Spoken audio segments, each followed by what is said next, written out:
Banquet hall के अंदर खास मेहमानों में हलचल मच जाती है। वे पूरी तरह से हैरान होकर दरवाजे की तरफ भागते हैं क्योंकि ये खबर फैल जाती है कि महान कमांडर आ गए हैं। जैसे ही वे बाहर की ओर भागते हैं, लोग इस घटना की विशालता के बारे में उत्साह से बातें करते हैं और बताते हैं कि पूरे 100 महान स्टार क्षेत्रों में केवल 2 ही महान कमांडर मौजूद हैं।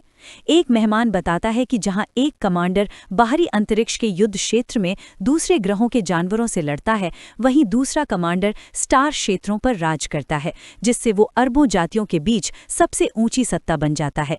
भीड़ पूरी तरह से हैरान है और सोच रही है कि इतनी बड़ी हस्ती उनके इस आम से समारोह में क्यों आएगी। एक जबरदस्त राजनीतिक मौका देखकर उत्सुक वेल्स मेफू से जल्दी करने की जिद करता है और इसे 1000 साल में एक बार मिलने वाला मौका बताता है। बुजुर्ग बॉसे पूरे उत्साह से मान जाते हैं। उन्हें एहसास होता है कि जिस दिन उनके परिवार की सत्ता का हस्तांतरण हो रहा है, उस दिन महान कमांडर का वहां मौजूद होना लायर्स परिवार की हैसियत को बेमिसाल ऊंचाइयों तक पहुंचा सकता है। भीड़ हवेली से बाहर निकल आती है, जबकि घबराए हुए बुजुर्ग बॉसे अफसोस करते हैं कि उनके पास ठीक से स्वागत समारोह की तैयारी करने का समय नहीं था। बाहर हैरान परेशान साया अभी भी गार्डों के कब्जे में है और महान कमांडर के अचानक आने के बारे में हैरानी से कुछ बुदबुदा रहा है। गार्डों में से एक साया का चेहरा जमीन पर जबरदस्ती दबा देता है और उसके सिर पर अपना पैर रख देता है। वो बेरहमी से साया से कहता है कि वो अपना सिर नीचे रखे और दावा करता है कि वो महान नेता को देखने लायक नहीं है और उसे चेतावनी देता है कि वो इन खास मेहमानों का अपमान ना करे। एक विशाल अंतरिक्ष यान ऊपर हवा में लटक रहा है, जिससे जमीन पर रोशनी की एक तेज किरण पड़ रही है। लायर्स परिवार के बुजुर्गों समेत सभी खास मेहमानों की भीड़ पूरे श्रद्धा के साथ घुटनों के बल बैठ जाती है। जैसे ही रोशनी के बीच से एक आकृति धीरे धीरे नीचे उतरती है, वो आकृति जमीन पर उतरती है और सामने आता है लाल बालों वाला रौबदार महान कमांडर लिंगबू। जैसे ही घुटनों के बल बैठी भीड़ पूरे सम्मान के साथ उसका स्वागत करती है, महान कमांडर उन्हें संबोधित करने लगता है। वो सभी से खड़े होने को कहता है और बड़े ही सहज अंदाज में बताता है कि उसने सुना था कि लायर्स परिवार आज एक नया मुखिया चुनने वाला है। वो कहता है कि वो खास तौर पर बधाई देने आया है और बड़े ही विनम्र भाव से पूछता है कि क्या उसका बिना बुलाए आना किसी तरह की दखलंदाजी तो नहीं है। बेहद खुश होकर वेल्स को यकीन है कि वो महान स्टेलर कमांडर सिर्फ उसके उत्तराधिकार का सम्मान करने आया है। एल्डर बॉसी भी इस जबरदस्त उत्साह में शामिल हैं।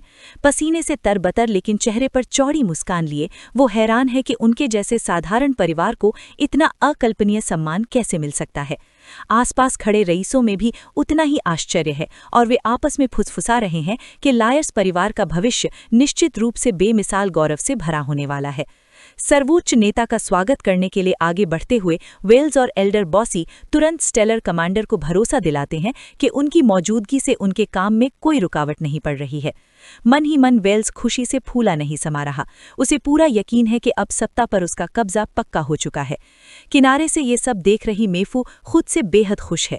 वो मन ही मन इतराती है। उसे पूरा यकीन है कि साया को छोड़कर वेल्स को चुनकर उसने बिल्कुल सही फैसला किया है और वो एक शक्तिशाली नए युग की रानी बनने के सपने देखने लगती है।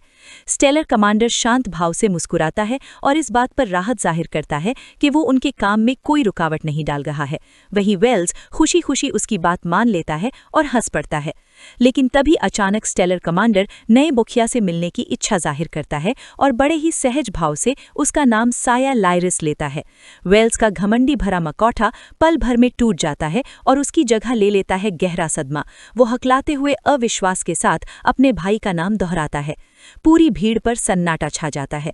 एल्डर बॉसी और बाकी रईस पूरी तरह से हक्के बक्के रह जाते हैं। यहाँ तक कि साया को जमीन पर जकड़े रखने वाले हथियारबंद पहरेदार भी हैरान रह जाते हैं। वे आपस में सवाल करते हैं कि क्या सचमुच शासक ने उनके बंदी को ही बुलाया है। इस पल भर के भटकाव का फायदा उठाकर साया पहरेदारों पर हमला कर देता है। वो उनकी पकड़ से खुद को छुड़ाता है और उन्हें जाने देने का हुक्म देता है।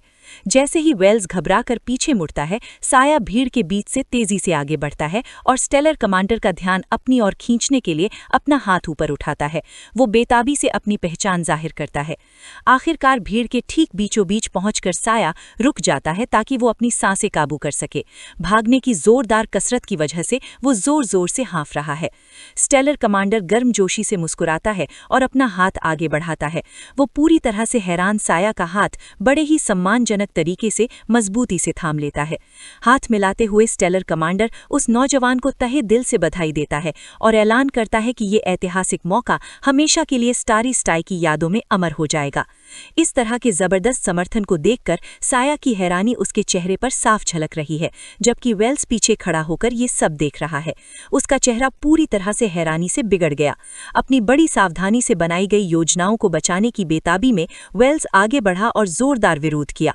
उसने दावा किया कि एक बहुत बड़ी गलती हुई है और जोर दिया कि वो असल में परिवार का नया मुखिया है।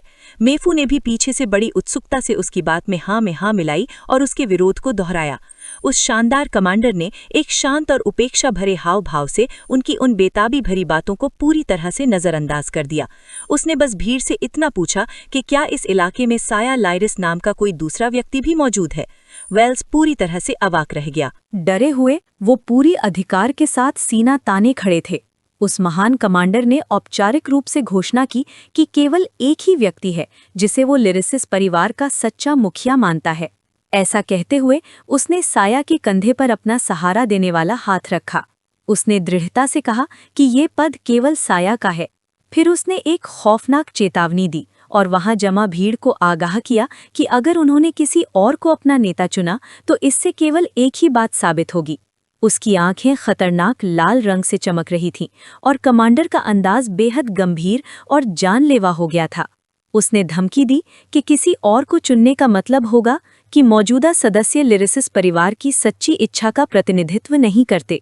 उसने साफ साफ इशारा किया कि अगर उन्होंने उसकी पसंद का विरोध किया तो वो उन्हें पूरी तरह मिटा देगा। इस गंभीर धमकी से भीड़ दहशत में आ गई। एल्डर बोसी और परिवार के अन्य सदस्य पूरी तरह डर के मारे जम से गए। उन्हें एहसास हो गया था कि कमांडर का विरोध करने का मतलब है उनके पूरे वंश का पूरी तरह से विनाश।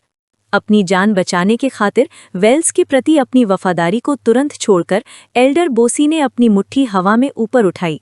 उसने परिवार की शान की कसम खाते हुए जोर से कहा कि साया को तुरंत ही नया मुखिया घोषित कर दिया जाएगा।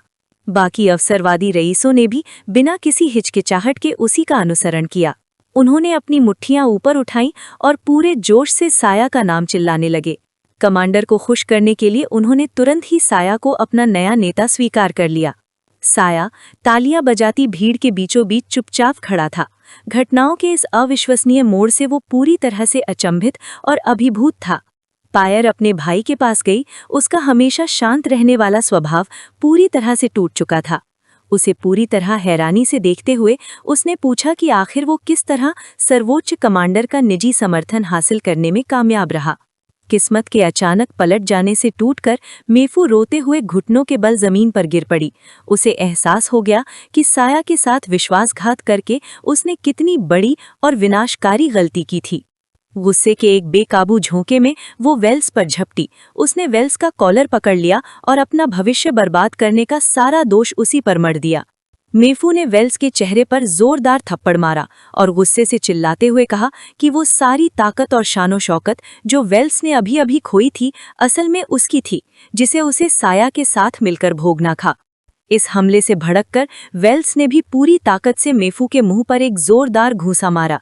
वो उसे एक घटिया गोल्ड डिगर कहकर कोसता है और उसे कड़े शब्दों में याद दिलाता है कि वो खुद ही थी जिसने ताकत पाने के लिए अपनी मर्जी से खुद को उसके हवाले कर दिया था। पुराने प्रेमियों के बीच चल रही उस अफरा तफरी को नजरअंदाज करते हुए गहरी उलझन में फंसा साया उस स्टेलर कमांडर की ओर मुड़ता है। वो विनम्रता से स्वीकार करता है कि वो असल में उस सर्वोच्च नेता को नहीं जानता और सवाल करता है कि उसने उसकी तरफ से दखल क्यों किया। स्टेलर कमांडर प्यार से मुस्कुराता है और साया से कहता है कि वो उस अच्छे दोस्त का शुक्रिया अदा करे जिसे उसने आयामी युद्ध क्षेत्र में बनाया था। वो समझाता है कि वो दोस्त ये पक्का करना चाहता था कि साया की अच्छी तरह देखभाल की जाए, लेकिन क्योंकि वो खुद युद्ध क्षेत्र छोड़कर नहीं आ सकता था, इसलिए उसने ये जिम्मेदारी कमांडर को सौंप दी। साया का चेहरा जबरदस्त उत्साह और विस्मय से खिल उठता है जब आखिरकार सारी कड़ियां आपस में जुड़ जाती हैं। उसे रहस्यमयी चुड़ैल यिन की भविष्यवाणी याद आती है और उसे एहसास होता है कि उसके पहेली जैसे शब्द पूरी तरह से सच साबित हुए हैं। गहरी कृतज्ञता से अभिभूत होकर साया को एहसास होता है कि लियू शेंग ही वो व्यक्ति है जिसने इस शानदार वापसी की पूरी योजना बनाई थी। अब वो समझ गया है कि लिू शेंग ही वो भविष्यवाणी में बताया गया ताजपोशी वाला व्यक्ति है जो सितारों की चोटी पर बैठा है और जिसने पर्दे के पीछे से उसकी पूर्ण जीत का इंतजाम किया था। ये वीडियो का अंत है। अगर आप लोग अगला भाग देखना चाहते हैं तो हमारे चैनल को सब्सक्राइब करें